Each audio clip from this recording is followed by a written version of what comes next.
Hello there guys, what is going on? SonOfChelsea back here again for another edition of Let's Talk Chelsea. Hope you're doing well and keeping safe on this Saturday evening. We've had a few Premier League games today, some big results, but tomorrow of course it's the biggest game of the weekend, Chelsea versus Spurs at Stamford Bridge. To wrap up today's news video, I'm going to give you my preview of the game, thoughts and my predicted or favoured lineup before we wrap up, because obviously it's such a big game and I think a hard one to call and a massive test for Tuchel and his players. Before we do get into today's news and transfer stuff, I want to ask you guys, if you haven't already, hit that subscribe button and a notification bell so you don't miss any of the uploads on the channel. Thank you so much guys for your kind words about my appearance on 90 Min, all the new subs from that. I think we've passed our 28k subs, which is wonderful, humbling. You know, just hopefully we can get to 30k before the end of this year, which would be a great landmark to hit. But let's get into it. Kind of two big subjects before we get into the game. Wesley Fofana, just some updates over him.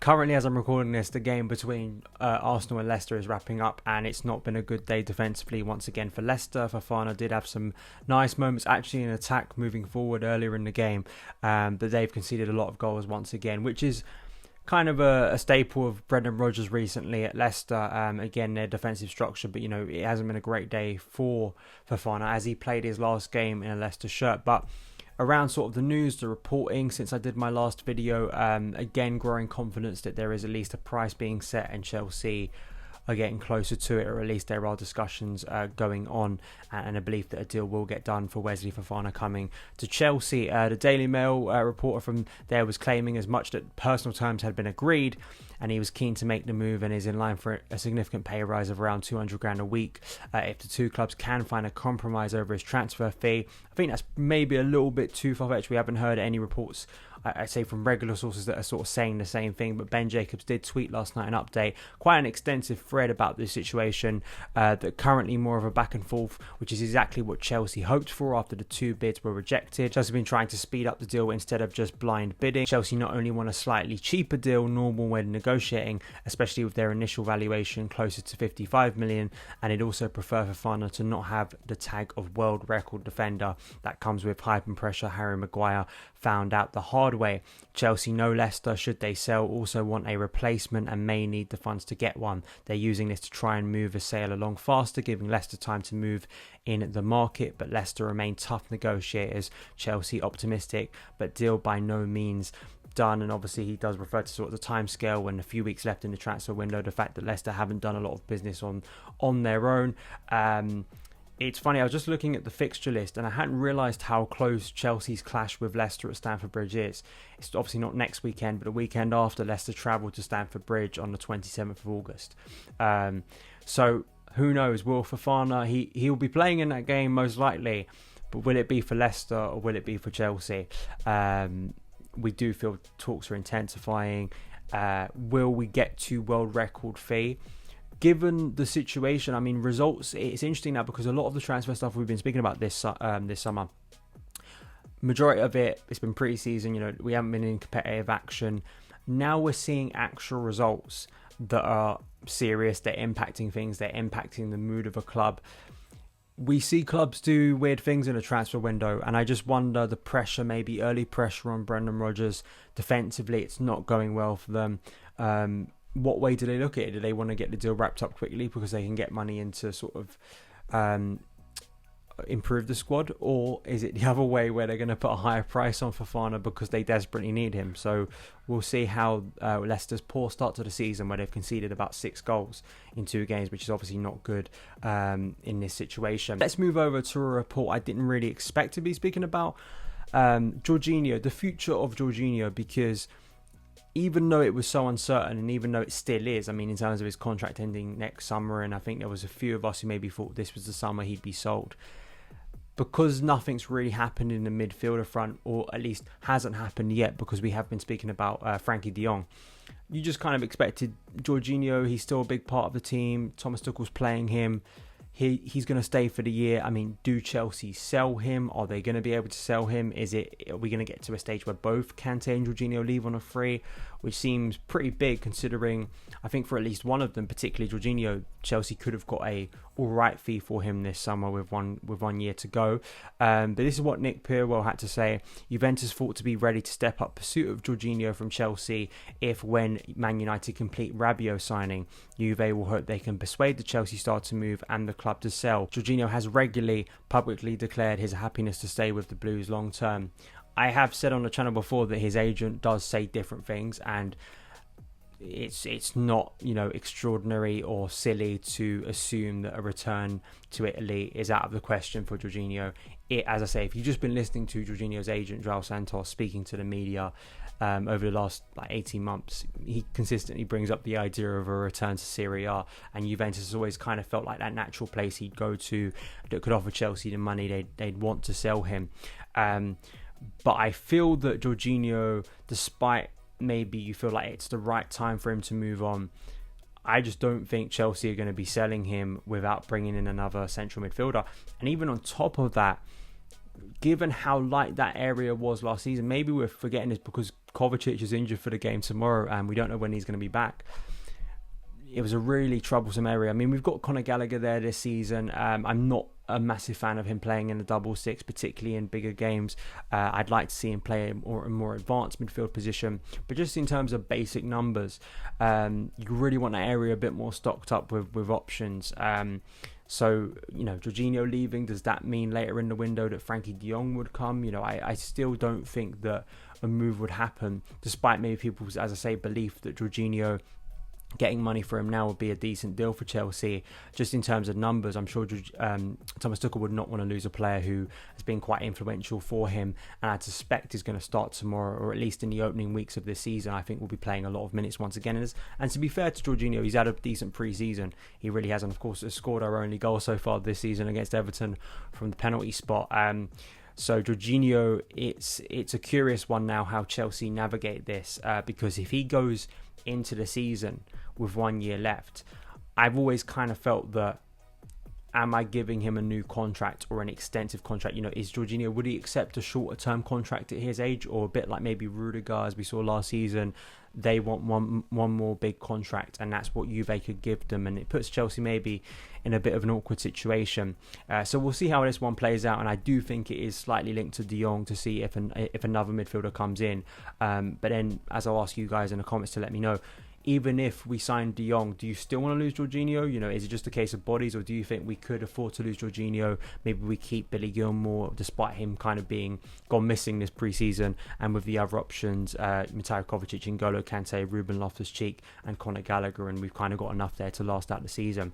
But let's get into it before I wrap up today's video about the game tomorrow, Chelsea versus Spurs. It's a massive, massive test. Despite the history, despite our great record against them, there is no denying that Spurs have come into this season with Conte feeling confident, looking good. I think their fitness levels look to be at a great stage across the Premier League. And they really, really put the sword to Southampton last week, going behind early. The players look confident. I think they very much, ran the crest of a wave, the way they finished last season, finished above Arsenal, got Champions League football when in kind of March and April time there maybe was a feeling they couldn't.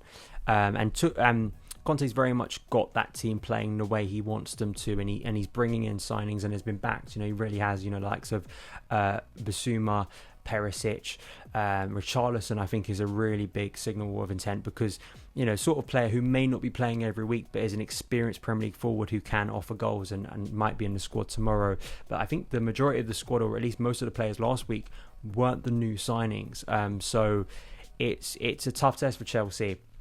I think the big question tactically for me with Thomas Tuchel is kind of several positions, mainly in a defensive sense, of how you cope with the threat in behind, the speed, the counter-attack. Tuchel stressed this in his pre-match press conference, keeping the ball. And it's kind of that thing, and we speak about Jorginho. Jorginho is probably one of the best players we have in ball retention and being able to keep the ball, ticking things along. But we know his frailties if Chelsea get done on transition. So it's having to balance that. And also in the back three, because I personally am not the biggest fan, and I do have my concerns of Cesar Azpilicueta playing on the right side of defence in this game. And I think it's a really, it's a sort of it may be unfortunately great example of why Chelsea are going out there trying to sign a right-sided centre-back in Wesley Fofana. This is my team, and I've tossed and turned between who I'd want. This is kind of a mixture, and if you watched my old series, my team selector, I try and balance it between what I like and would like to see happen. Also trying to be a little bit more realistic with what I think Tuchel could do. There is one wild card in there. Of course, Ruben Loftus-Cheek, as you can see. Using him as kind of that hybrid right wing back. I think he looked good against Udinese. He had a great run. He got taken out against Everton. He's looked quite inspired in the cameos we've seen him. And we did see last season, to counteract the speed of Vinicius Jr. against Real Madrid, Reece James played at right centre back. It's not where I want to see Reece playing long term, but I think needs must in this occasion, and I think Tuchel will look at Heung-min Son. I think he'll look at those rotations that Spurs will look to use on the right and left with their wing backs, and I think he'll want to counteract that. And as well, trying to get the team forward, trying to add speed and mobility there. As I say, I think Azpilicueta, for always experience, we do have fears that he is lagging behind now, especially against some of the fast attackers in the Premier League. So you've got Silva, Koulibaly staying there. Marc Cucurella, I think, will start tomorrow. It could be a similar situation to last week, but sort of swapped, where Cucurella starts the game. I think looked very sharp. I think connected well with Raheem Sterling. Again, you want that speed from wing backs, that kind of energy that you really need to go up against Spurs and kind of counteract their threats, and also hopefully Chelsea can get forward and create opportunities at Stamford Bridge. Kante, Jorginho, I think is kind of the obvious one. If you're looking for more intensity, maybe he tries Conor Gallagher, but if he's speaking about sort of possession, I think Jorginho is kind of the most obvious option right now. I would have liked to see Armando Broja given a chance in the front three. I just can't see it happening yet, but I do feel that Kai Havertz is at most risk at the moment because, again, he was just quite anonymous. I did criticise Mason Mount's performance, but kind of as that 9, we need someone there. There were too many times, despite Sterling playing this very exciting free role, which I think is a good idea, I really do, and it doesn't mean that just because you play a 9, there can't be enough fluidity to create space for Raheem. When Broja was on the pitch, the chance where him and Cucurella linked up, I think it was a really good decoy run by Armando Broja in the box. I think he very much suited what we needed at that time in the game. But I just feel that he'll go with Havertz. I want to see Havertz play a little bit more centrally. I think he was far too wide last week, where he's going to have no impact on the game.